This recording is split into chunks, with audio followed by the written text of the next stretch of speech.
Puis fais-le! Bonjour Isabelle. Bonjour Mario. Alors, il y a 75 000 Québécois qui vont recevoir ces jours-ci là, une belle lettre. Oui, 500 000 d'ici le 30 juin.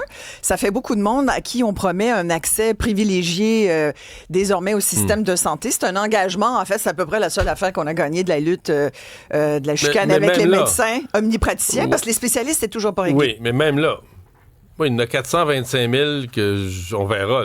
Là, on a 75 000 qu'on est sûr, la lettre part aujourd'hui. Mais on est sûr qu'ils vont recevoir du courrier. Oui, puis ils vont avoir accès à un groupe de médecins. Les 425 autres, c'est une promesse. Écoute, et puis même les 75 000. Moi, je vais te parler de la réception de courrier par Santé. Quand tu reçois une lettre de Santé Québec, en fait, c'est la Régie de l'assurance maladie là, qui leur écrit. Moi, j'en avais reçu une en 2022. Parce qu'à l'époque, tu sais, c'est pas d'aujourd'hui qu'on nous promet des accès privilégiés ou des accès plus rapides au système de santé. Et donc, il y a plus de 3 ans, je m'étais inscrite parce qu'on nous avait dit, allez au guichet d'accès, le fameux GAFM. Oui. Le GAMF. Le guichet d'accès à un médecin de famille, et puis vous allez recevoir votre lettre éventuellement qui confirme cet accès privilégié à un GMF. C'était la nouvelle affaire. Oui. Moi, d'abord, ça a pris vraiment beaucoup de temps avant que je reçoive la lettre, mais finalement, je la reçois en décembre 2022, qui me dit... Donc, tu l'as avec toi, cette lettre-là? Oui, vraiment, je l'ai ressortie de mes archives. Moi, je garde tout. Je vois ça.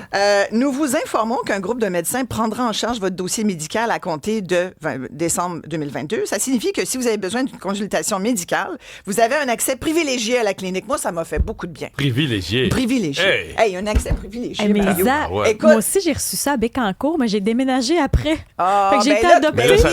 Mais là, ça a-tu marché? Alors là, accès privilégié à la clinique qui vous a été attribuée. Vous n'avez pas besoin d'appeler, pas besoin de confirmer. Elle est déjà en effective. Est-ce qu'elle était nommée, en la vigueur, clinique? on doit dire. Et là, on me dit, si vous avez besoin d'une consultation médicale, 2 options. Ben, vous appelez le GAP au téléphone ou vous allez sur le guichet d'accès à la première ligne sur le Internet. Écoute, le nombre de fois je suis allée pour essayer d'avoir un médecin avec un accès privilégié. Le nombre de fois que j'ai essayé d'user de cet accès privilégié qu'on me promettait. C'est un privilège limité. C'est limité en chien. Déménage pas. Déménage pas. Puis, écoute, tu reviens. Alors là, est-ce que là, c'est vrai que ça va être géré différemment? Permets-moi d'en douter. Moi, sincèrement, je veux pas décourager les gens. Moi, je pense pas que ça règle le problème. Le problème est un enjeu d'accès, d'organisation aux soins. L'accès est bloqué. Pourquoi? Parce que c'est mal organisé. On est encore dans un système sans trop... où toute la concentration passe par l'hôpital. C'est vraiment là... concentrés à l'hôpital. Les médecins doivent aller à l'hôpital. Ils doivent faire des heures dans les hôpitaux. On n'a comme pas profité de la belle occasion qu'on avait pour discuter avec les médecins parce qu'on les a confrontés tout de suite, de front.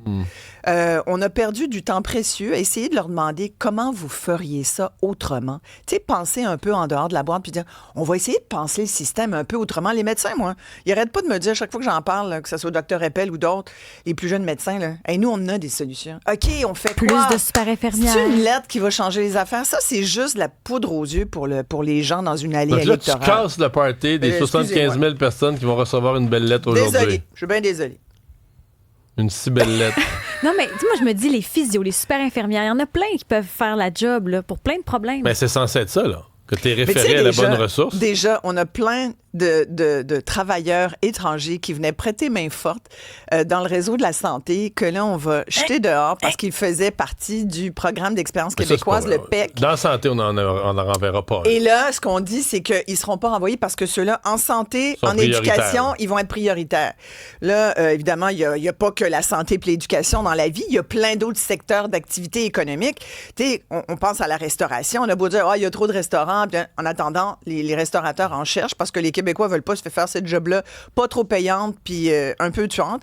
Il y a plein d'autres secteurs d'économie dans des industries, par exemple. Puis l'industriel, on aurait avantage à le développer puis à leur donner plus de moyens là, parce que ça contribue beaucoup au développement économique du Québec. Puis là, il y a des travailleurs qui vont être envoyés parce qu'on change le nom du programme puis qu'on veut pas.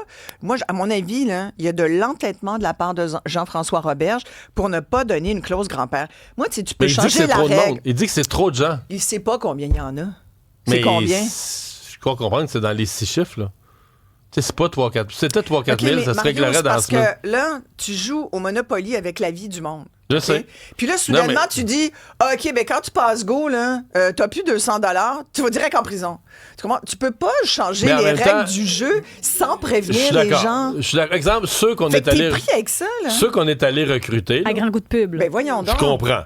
Mais mettons, un travailleur étranger temporaire que le fédéral a laissé rentrer, est-ce que tu as une obligation de lui donner la citoyenneté au Québec?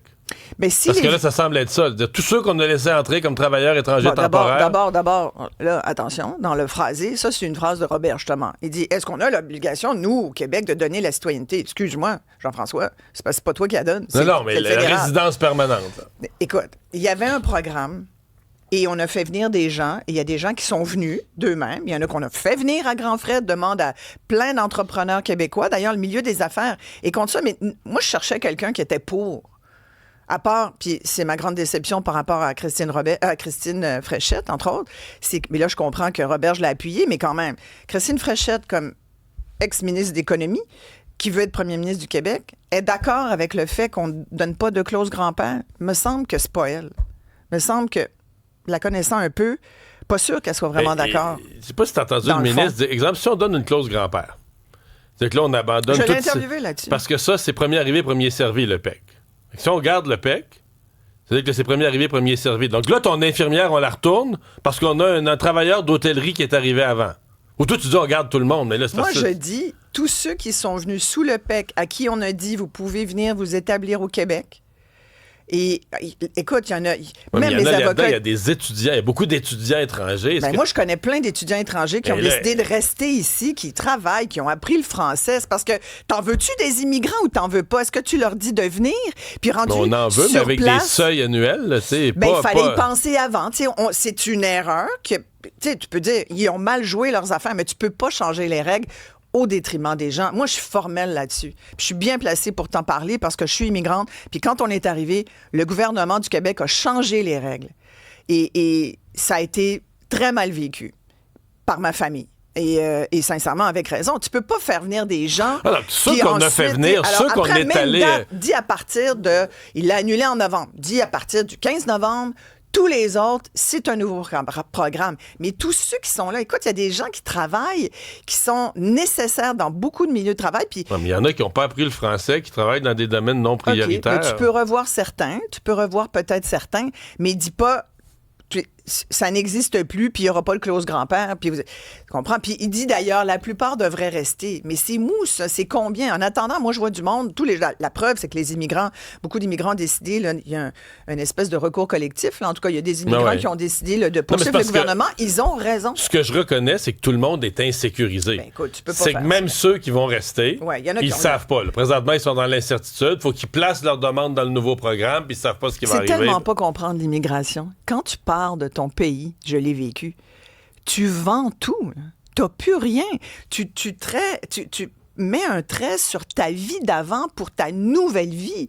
Tu le dis à tes enfants, désormais, c'est ici qu'on va vivre, c'est notre pays. Puis là, tu dis, retournez donc chez vous. Ouais. OK, c'est parce que tu m'as dit que chez nous, c'était ici. Mais c'est là qu'il y a une confusion. Là.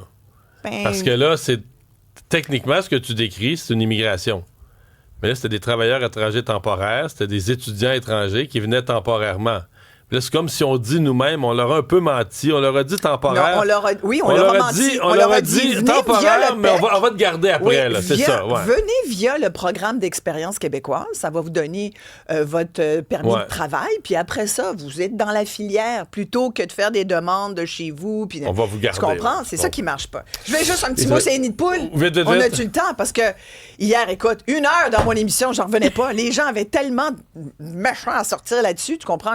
Et là, hier soir, je vois que Soraya, même la mairesse, tu comprends, qui tombe dans un trou, frappée elle-même par un nid de poule, comme on est frappé par un chevreuil, tu comprends? Elle l'a pris avec beaucoup d'humour. Parce qu'il y a trop. Ben, un petit peu trop, effectivement, mais qu'est-ce que tu veux qu'elle fasse? Elle dit, on travaille sur des solutions. Moi, hier, j'ai dénoncé un nid de poule et j'ai même un numéro de requête, mais ce matin, je suis passée. Il avait été bouché. Ben, tu vois? La preuve dans le pudding, ça fonctionne. Ça fonctionne. Mais tu sais, regarde comment que c'était dangereux. Pour ceux qui nous regardent sur Cube Daily, les gens, là, écoute, t'as vu, je pouvais aller dedans, là, au moins jusqu'au mollet. Là. Oui, c'est gros. Mais c'est exactement comme ça, à peu près ce grosseur-là, que je me suis pété un peu. Moi aussi. 2 points. Merci. 2. Oui. Tu m'as battu. Zappa merci, Isabelle. Aussi 2. Oui, Zappa aussi 2. Puis la mairesse aussi 2. Finalement, moi, j'ai rien. Ça vient en duo.